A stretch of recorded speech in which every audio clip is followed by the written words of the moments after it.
So last year we saw Fuchsia, the non-Linux OS official for first gen Nest Hub. Here that was a super silent launch, and then in August they started rolling it out to all Nest Hub users. That was a wide rollout. The interface was similar to CastOS, but the performance was fast, and it is shocking to see a totally different OS and kernel on a smart device.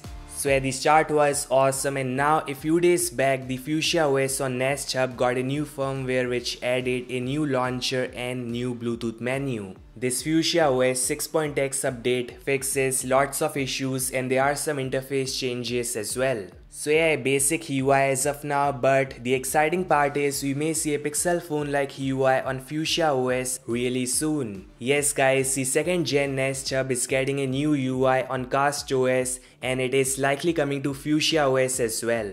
So yeah, the progress is for sure slow, but slowly they are trying to get a final Pixel-like mature interface on Fuchsia OS. See, the basic idea behind Fuchsia OS is to create an ecosystem like a seamless connection to your phone, smartwatch, tablet, AR glasses and all smart devices into the same environment. It is about learning new technologies, and maybe Fuchsia can be launched on certain form factors, different form factors. You know, there are all kinds of devices that require operating systems. It's not just phones and PCs. Right. Fuchsia OS official site shows the basic fundamentals of Fuchsia OS, and the one that caught my eyes is software delivery on demand. That is like streaming an application from or to your smart device, say phone or PC or smart glasses. So without installation, you guys can check any applications, say chat or messages on any device running Fuchsia. Here it may work something like that.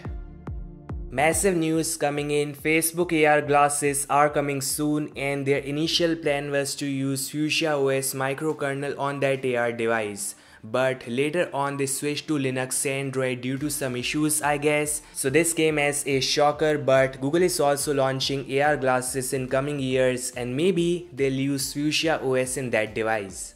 So summing up, from codes and lines to an actual interface with launcher and settings and soon a Pixel-like interface, the Fuchsia OS is making its way to smart devices, AR glasses and maybe soon inside a phone.